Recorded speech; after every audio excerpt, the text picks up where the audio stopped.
El presidente de Estados Unidos, Donald Trump, ha sugerido que Cuba debería alcanzar un acuerdo con Washington antes de que sea demasiado tarde. El mandatario estadounidense acusa a Cuba de haber proporcionado a Venezuela servicios de seguridad a cambio de grandes cantidades de petróleo y dinero de los que, según afirmó, la isla ha dependido durante años. El líder estadounidense ha anunciado además que a partir del domingo dejará de enviarse petróleo y recursos financieros venezolanos a La Habana, cumpliendo así sus anteriores amenazas de bloquear el suministro de crudo a Cuba. Las acusaciones provocaron una respuesta inmediata del gobierno cubano, que negó haber cometido irregularidades y defendió su derecho a mantener relaciones comerciales con cualquier país. El ministro de Relaciones Exteriores asegura que Cuba no aceptará presiones ni amenazas de intervención militar para definir sus vínculos comerciales.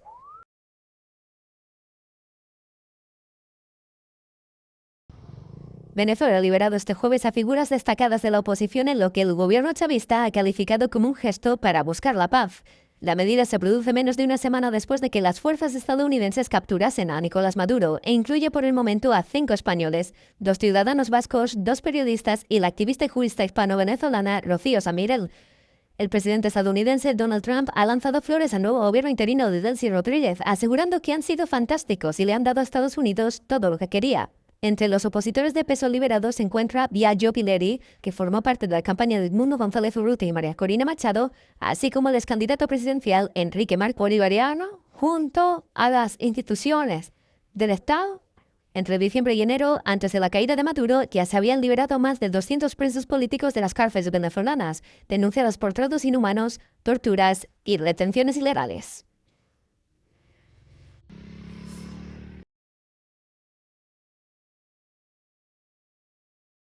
Estados Unidos intercepta a otro petrolero en el Caribe. El barco Lina, perteneciente a la llamada Flota Fantasma que transporta crudo sancionado, es el 5º petrolero incautado por las fuerzas estadounidenses como parte de los esfuerzos de la administración Trump de controlar la distribución del petróleo de Venezuela a nivel mundial tras la destitución del presidente Nicolás Maduro. El buque petrolero Lina ha sido acusado de intentar evadir el bloqueo naval impuesto por Estados Unidos para impedir que los buques sancionados entren o salgan de Venezuela. Trump ha declarado que Estados Unidos podría controlar Venezuela y explotar sus reservas de petróleo durante años.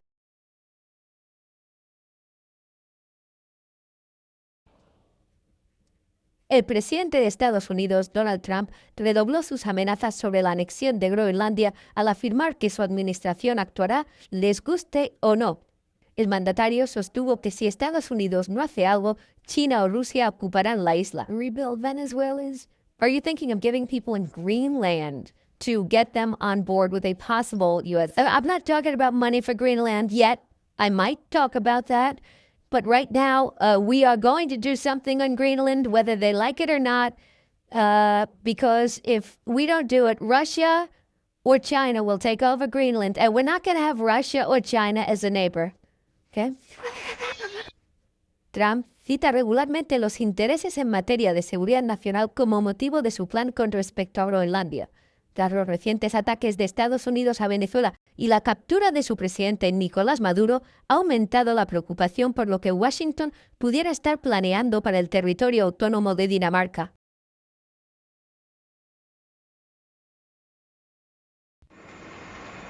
Rusia atacó durante la noche 20 localidades ucranianas con 154 drones, causando la muerte de al menos 4 personas y heridas a otras 20 en las provincias de Kharkov y Gerson. El ataque ruso afectó a las infraestructuras críticas en diversas zonas. La región de Zaporilla y sus alrededores se quedaron completamente sin electricidad durante la noche del 11 de enero. Los cortes de electricidad también provocaron interrupciones temporales en el suministro de agua en varias regiones.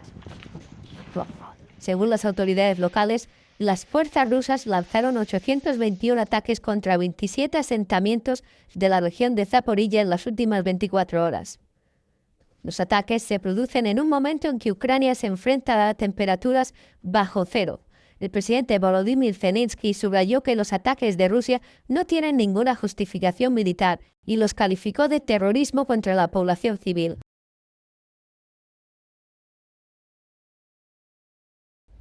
Una mayoría cualificada de Estados miembros dio luz verde el viernes al acuerdo comercial con Mercosur. La votación pone fin a más de 2 décadas de difíciles negociaciones entre la Unión Europea y un grupo de países latinoamericanos, Argentina, Brasil, Paraguay y Uruguay, así como a años de división interna en la Unión Europea. Francia, Polonia, Austria, Hungría e Irlanda votaron en contra, mientras que Bélgica se abstuvo. Los detractores del acuerdo advirtieron que este expondría a los agricultores de la Unión Europea a la competencia desleal de las importaciones agrícolas latinoamericanas. En los últimos meses, la Comisión ha añadido concesiones destinadas a apaciguar a los agricultores y a asegurarse el apoyo crucial de Italia, entre ellas el acceso anticipado a 45.000 millones de euros de los fondos de la Política Agraria Común a partir de 2028 y la congelación del impuesto fronterizo sobre el carbono de la Unión Europea para los fertilizantes. La votación del viernes abre el camino para que la Unión Europea firme el acuerdo y se espera que el presidente de la Comisión viaje pronto a Latinoamérica. Sin embargo, el procedimiento de conclusión de la Unión Europea también requiere el consentimiento del Parlamento Europeo.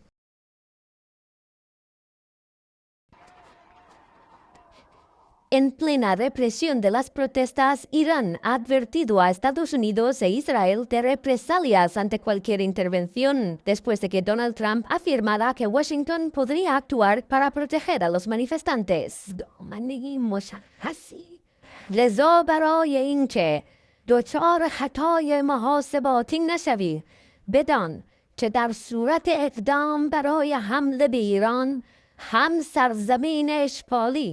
و هم تمام مراکز و پایگاه‌های نظامی و کشتی‌های آمریکا در منطقه هدف مشروع ما خواهند بود. Irán supera ya las 2 semanas de protestas que continúan este domingo pese al bloqueo total de Internet.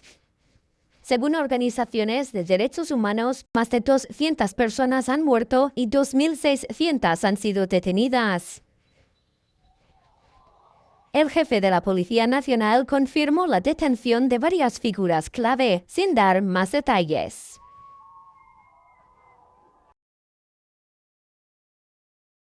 Las protestas en todo Irán se han intensificado esta semana, impulsadas en gran parte por un llamamiento del príncipe heredero exiliado, Reza Pahlavi, que instó a los iraníes a salir a las calles.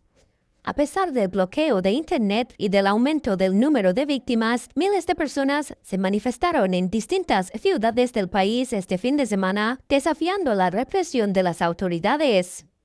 Reza Pahlavi nació en 1960 y su llegada al mundo fue celebrada como un acontecimiento nacional al tratarse del heredero al trono de Irán. En 1978 abandonó el país para formarse como piloto en Estados Unidos. Un año después, su padre, el Shah de Irán, huyó del país en medio de protestas masivas que desembocaron en la Revolución Islámica y el fin de la monarquía. Tras la muerte del Shah, Reza Pahlavi asumió simbólicamente su papel como heredero, pero nunca regresó a Irán y ha vivido desde entonces en el exilio. Con el paso de los años, se ha mantenido activo como opositor al régimen, defendiendo una transición democrática y un referéndum para que los iraníes decidan su futuro político. Hoy, su figura vuelve a emerger como uno de los principales referentes de la oposición.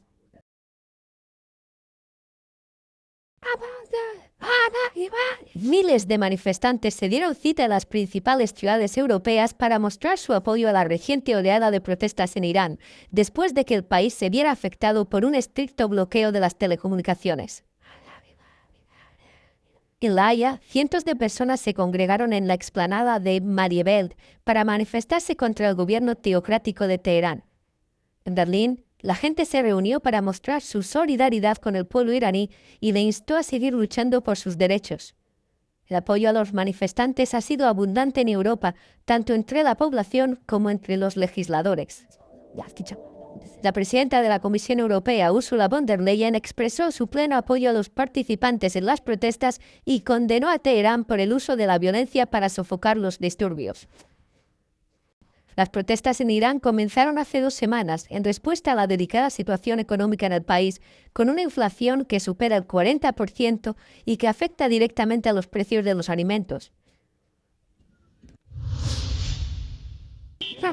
El Ministerio de Defensa sirio ha anunciado un alto el fuego en 3 distritos de Alepo en la madrugada de este viernes. Esto podría poner fin a los combates que se han producido durante días entre el gobierno central y las fuerzas democráticas kurdas. El ejército sirio lanzó intensos ataques de artillería contra posiciones kurdas en el norte de Alepo este jueves. El Ministerio de Defensa dio a los grupos armados un plazo de 6 horas para abandonar las zonas en disputa, así como a los civiles. Ambas partes se acusan de iniciar los combates mientras intentan aplicar un acuerdo destinado a integrar a la administración y al ejército kurdos en el nuevo gobierno del país tras la caída de la dictadura de los al-Assad. Más de 140.000 personas se han visto obligadas a huir de sus hogares debido a los combates que estallaron el pasado martes. Las autoridades sirias afirman que al menos 7 civiles han perdido la vida. El conflicto supone un desafío para el presidente sirio interino Ahmed al-Shara, que prometió reunificar el país tras 14 años de guerra civil.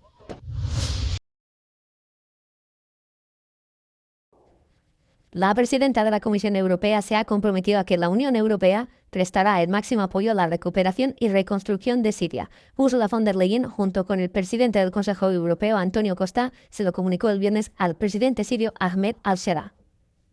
We want to strengthen our engagement with financial support of around 620 million euros for this year and for the next year. This financial support will include humanitarian aid, of course, but also early recovery support and bilateral support among us.